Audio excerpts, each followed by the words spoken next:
예레미야서 26장 16절에서부터 24절까지입니다. 하나님께서 예레미야에게 하나님의 성전 뜰에 가서 하나님의 말씀을 증거해라. 이 성전이 결국은 허물어질 것이고 그리고 수식거리가 될 것이다. 예배를 드리러 오고 있는 순례자들에게 그리고 그 성전에서 일하는 제사장에게 이런 말씀을 전할 때에 사람들은 아주 강한 거부감을 갖습니다. 저런 사람은 죽여야 마땅하다. 아니, 예배드리러 오는 장소에서 그것이 허물어진다. 이건 다 헛된 일이다. 이렇게 말하고 있는 사람 어떻게 살려줘야 되느냐? 제거해야 된다. 사람들은 이유동성으로 그렇게 생각하고 특별히 그 일에 앞장선 사람들이 누군가 하면 거짓 선지자들, 예언자들과 그 다음에 성전에서 일하고 있는 제사장들이었습니다. 그래서 이제 8절에 보면은 예레미야를 붙잡아서 반드시 죽이리라. 또 11절에 제사장과 이 선지자와 방백들 또 예배드리러 온 이 백성들이 말하기를 죽음에 합당하다. 처음에는 다 거기에 공감을 하게 되어집니다. 그리고 합법적으로 예레미야를 죽이기 위해서 이제 성전 세문 앞에서 재판을 열게 되어지죠. 그때에 이 예레미야가 자기 변론을 하는 거예요. 하나님께서 말씀하셨으므로 또 더하거나 빼지 말라고 말씀하셨으므로 내가 이 말을 전하는 거지. 내가 무슨 성전하고 유감이 있느냐. 내가 제사장이나 선지자들을 미워할 이유가 있겠느냐. 이건 내가 스스로 하는 일이 아니다. 자기 변명을 합니다. 이 얘기를 가만히 듣던 사람들이 예레미야의 그 자기 변론을 통해서 이것은 우리를 향해서 어떤 감정도 없다. 그가 하나님의 주신 그 말씀에 충실하려고 하는 것뿐이다. 그렇다면 우리가 할 일은 그의 말을 경청하는 것이지 왜 그를 죽여야 되느냐. 이런 생각을 갖게 됩니다. 만일 예레미야가 거기에서 뭐 자기를 살려달라든지 또 자기 변명을 한다든지 그렇게 했다면 사람들은 예레미야를 더 죽이고자 했을 것입니다. 그는 전혀 사람을 두려워하지 않았습니다. 그리고 그가 하는 얘기가 뭔가 하면 하나님이 가지고 계신 그 본래 뜻은 심판하는 것이 아닙니다. 하나님이 당신들을 죽이기로 작정했다 할지라도 언제든지 돌아오면 하나님은 당신들을 살려주기를 원합니다. 이것은 복음이었습니다. 그러니까 거기 있던 사람들이 예레미야의 말을 가만히 들어보니까 하나님의 본심을 알 수 있을 것 같아요. 아, 우리를 쳐서 망하게 하려고 하는 것이 아니라 우리를 살리는 말씀이구나. 그렇게 판단을 하게 된 겁니다. 그러니까 하나님이 진정으로 원하시는 것이 뭐냐? 그들이 복음을 들은 거예요. 기독교는 누구를 심판하려고 하지 않습니다. 누구를 정죄하려고 하지 않습니다. 돌이키라고 말합니다. 회개하라고 말합니다. 그러면 하나님이 살려주신다. 하나님이 구원하신다. 그 하나님의 뜻, 그 하나님의 진실, 그걸 전하는 게 바로 기독교입니다. 그 얘기를 들었던 사람들이 여론이 확 달라지는 거예요. 자, 이 선지자가 말씀을 전하는 사람이 잊어서는 안 되는 게 있습니다. 만일 예레미야가 사람들의 마음을 사기 위해서 그가 비겁하든지 아니면 아첨하든지 이렇게 말했다면 아마 그들은 더 성이 나가지고 집요하게 죽이려고 했을 거예요. 예레미야가 그 군중들의 이게 영합해서 그들에게 맞는 말을 하지 않고 복음을 전했기 때문에 결국은 그걸 알아듣는 사람이 생긴 것입니다. 사람의 마음이라는 것은 이 갈대와 같기 때문에 오늘 반대하던 사람도 또 내일 찬성하는 거고, 오늘 찬성하는 것처럼 보이는 사람도 내일은 또 반대하고, 그게 세상 현실 아닙니까? 그러니까 말씀을 전하는 사람이 거기에다 맞춰가지고 이 말씀을 더하고 빼는 일을 하기 시작하면 그때부터는 그는 선지자의 일을 할 수가 없는 거예요. 자, 이제 판결을 내리면서 어떤 얘기를 하는가 하면 그 지방의 장로들 17절에 장로 중 몇 사람이 일어나서 백성들의 온 회중에게 100년 전 얘기를 꺼냅니다. 그게 히스기야 왕 때예요. 히스기야 왕 때 그가 유다를 통치할 때에 모레셋이라고 하는 곳에 미가라고 하는 선지자가 나타났습니다. 그가 나타나서 하는 예언이 뭐냐면은 앞으로 유다의 운명은 농부가 씨를 뿌리기 위해서 땅을 완전히 갈아엎는 것처럼 완전히 뒤집혀 버릴 것이다. 그리고 지금 이 성전이 있는 이 예루살렘, 이 시온도 완전히 쓰레기장이 되고 말 것이다.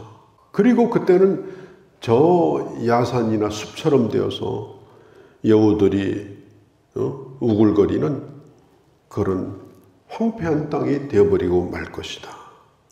자, 얼마나 흉한 예언이에요. 그런데 이 예언을 듣고 그 당시 히스기야 왕과 유다가 이 말씀을 받아들입니다. 그래서 하나님이 내리시기로 한 재앙을 거두신 것을 얘기를 하는 거예요. 자, 우리는 우리 앞길을 잘 모릅니다. 1년 후의 일도 모르고 3년 후의 일도 모르고 뭐 더더군다나 10년 후의 일은 우리가 더 알 수가 없어요. 하나님이 뭘 계획하고 계신지, 특별히 내 앞에 하나님이 가지고 계신 뜻이 재앙일는지 무서운 형벌일는지 우리는 그것을 잘 알 수가 없어요. 그러나 우리가 평소에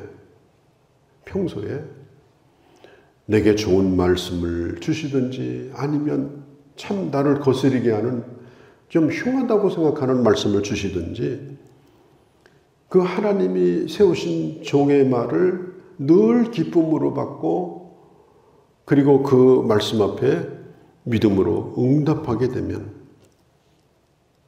내가 모르는 사이에 내 앞에 있던 재앙도 나도 모르는 사이에 지나가게 되더라. 우리는 그걸 모르고 사는 거예요. 재앙이 결정되었다 할지라도 그냥 지나가는 거예요.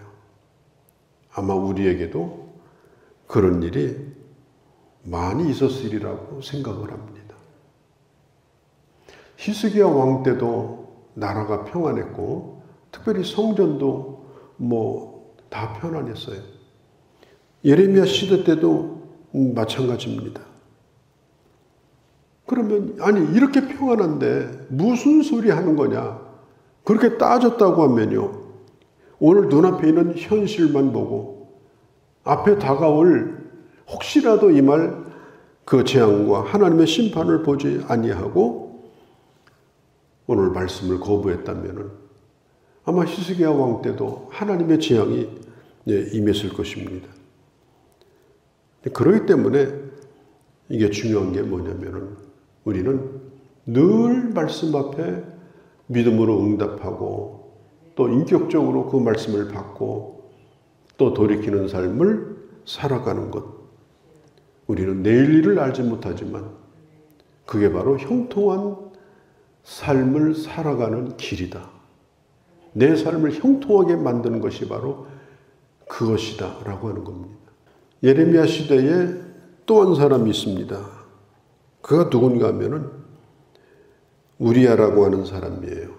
기핫 여아림, 예레미야 시대가 아니라 바로 이 어간의 여호야김 시대인데, 그때 우리야라고 하는 사람은 예루살렘에서 10km 정도 떨어진 기앗 여아림이라고 하는 곳인데, 이 사람도 예레미야와 똑같은 메시지를 전했어요. 그러자 사람들이 이 여호야김 왕이 이 우리야를 죽이려고 하니까 이 우리야가 애굽으로 도망을 쳤습니다. 그때에 이 엘라단이라고 하는 사람, 23절에 보면 엘라단이라고 하는 사람을 애굽에 보내가지고 우리야를 잡아오게 합니다. 그래서 잡아다가 예루살렘 근교에 있는 기드론 골짜기에 평민들이 붙이는 그 공동묘지에다가 죽여가지고 던져버린 그런 일도 오늘 여기 기록이 되어 있습니다. 내용상으로 보면 에레미야와 똑같은 말씀을 전했는데 에레미야는 아직도 살아있고, 그런데 우리야는 죽었다. 이 얘기가 왜 나오는 겁니까? 우리야는 하나님의 말씀을 내용상으로는 전했어요. 그렇지만 결국은 사람을 두려워해서 도망자로 살려고 하다가 결국은 붙들려서 죽었다는 얘기입니다. 잘했다 잘못했다 오늘 성경이 그 얘기를 하려고 하는 건 아니에요. 그 우리야가 어떻게 되었느냐 그걸 말하고 있는 거예요. 하나님의 말씀을 전하는 사람이 애굽으로 피한다고 안전하더냐, 거기를 피한다고 사는 것이냐, 그게 아니라는 것입니다. 예레미야는 도망을 치지 않았습니다. 말씀을 전하고 그의 생명도 주님 앞에다 맡겼습니다. 내가 무장해가지고, 내가 잘 숨어가지고 내가 보호를 받겠다. 예레미야는 그런 생각을 하지 아니하고 하나님 앞에 그 모든 걸 맡긴 거예요. 그렇게 할 때에 하나님은 이 예레미야를 꼭 필요할 때 합당한 환경을 통해서, 사람을 통해서 하나님은 그를 지켜 주신 것입니다. 마태복음 10장에 보면은 주님의 제자들을 전도 보내시면서 이리 가운데 양을 보내는 것과 같다. 이 이리가 늑대잖아요. 늑대 가운데 양을 보내면 어떻게 합니까? 내가 너희를 보내는 것이 이 늑대 가운데 양을 보내는 것과 같대요. 이 얼마나 무모한 일이에요. 양에게는 자기를 지킬 수 있는 길이 없어요. 아무리 실력을 갈고 닦고 아무리 도망을 잘 쳐도 그럴 힘이 없어요. 양이 무슨 사자 흉내를 낸다고, 양이 사자의 목소리를 낸다고 늑대가 그걸 무서워하지 않습니다. 결국은 하나님의 말씀을 전하는 자는 자기 스스로가 자기를 지킬 수 없는 지경에 이르게 된다는 거예요. 하나님께서 지켜주지 않으면, 하나님께서 그 생명을 보호해주지 않으면 아무리 잘 숨어도 소용이 없다는 겁니다. 그렇기 때문에 어디에 숨었느냐 그게 중요한 것이 아니라 하나님의 보호를 받는 자로서 하나님의 일을 하는 것이 중요하다. 내일 일을 맡기고 하나님의 일을 하는 것이 중요하다. 우리야와 같이 애굽으로 피했지만 결국은 죽지 않았는가. 그리고 이 에레미야는 당당하게 그 재판정에서도 뜻을 굽히지 아니하고 복음을 전했더니 살려주시지 않았는가. 성경이 그걸 정리를 해주고 있는 것입니다. 오늘 24절에 보면 사반의 아들 아히감, 사반의 아들 아히감. 사반이라는 사람은 요시야 왕 때 서기관이었어요. 성전을 수리하다가 성경을 발견해가지고 그 성경을 백성들로 하여금 보게 만들었던 사람이 사반이에요. 그 아들이 아히감입니다. 그 아버지 신앙을 본받아가지고 그가 하나님의 사람이 됐는데 오늘 이 예레미야가 이렇게 힘들 때에 그가 강력하게 주장을 해가지고 예레미야를 도와줌으로 그의 백성의 손에서 풀려나도록 죽이지 못하도록 그렇게 하게 된 것입니다. 위기의 때에 우리를 하나님은 도우시는데 뜻밖의 사람들을 통해서 뜻밖의 환경을 통해서 하나님이 우리를 지켜주시더라.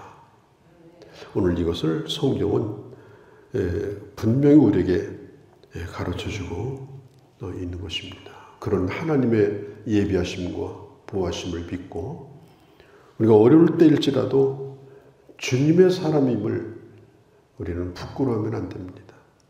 지금 자꾸 이 세상이 우리를 부끄럽게 만들려고 그래요. 우리는 부끄러운 사람이 아니에요. 교회는 오염 집단이 아닙니다. 그렇게 틀을 만들어가지고 교회를 몰고 가는 거예요. 그래서 많은 사람들이 오해를 해요. 오늘 교회 나가야 되나 말아야 되나. 교회를 잘 드나들던 사람도 그런 생각을 해요. 어떻게 그런 신앙을 가지고 어려운 시대에 믿음을 지킵니까? 어떻게 그런 신앙을 가지고 하나님을 예배하는 자가 될 수가 있겠습니까? 그러니까 이런 때일수록 우리는 우리의 중심은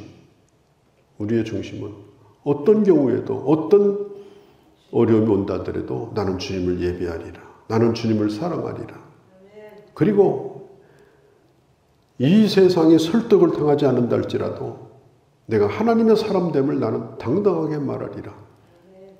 그렇게 말하는 사람을 만나야 세상 사람도 야 예수 믿는 사람이 그게 아니었구나 이렇게 하지. 기죽어가지고 입 다물고 그리고 눈치나 보고 이렇게 다니면은 결국은 짓밟아 버리려고 하는 거예요. 이 예레미야의 믿음. 이런 시대에도 나는 거기서도 복음 전하리라. 이런 담대함 가운데 살아감으로 하나님의 보호와 하나님의 쓰심에 쓰여지는 그런 우리 교회 또 주님의 자녀들이 되어주시기를 바랍니다. 거룩하신 우리 아버지 하나님, 오늘도 저희들을 사랑하셔서 주님의 전에 나오게 하시고 하나님의 말씀을 들었습니다. 우리는 양에 불과합니다. 우리가 사자의 흉내를 내고 날카로운 일을 드러낸들 누가 우리를 두려워하겠습니까? 그러나 담대하게 하나님의 말씀을 전할 때 주님께서 우리를 지켜주시고 주님께서 우리와 함께 하시고 사망의 음침한 골짜기에서도 원수들 앞에서 보란듯이 진수성찬을 차려주시고 우리를 대접해 주시는 것을 보게 하실 것입니다. 이런 믿음을 가지고 하나님의 사람답게 승리하는 이런 시대에도 주의 복음을 전하며 살아가는 우리 모두가 되게 하여 주시옵소서. 우리 주 예수님의 이름으로 기도하옵나이다. 아멘.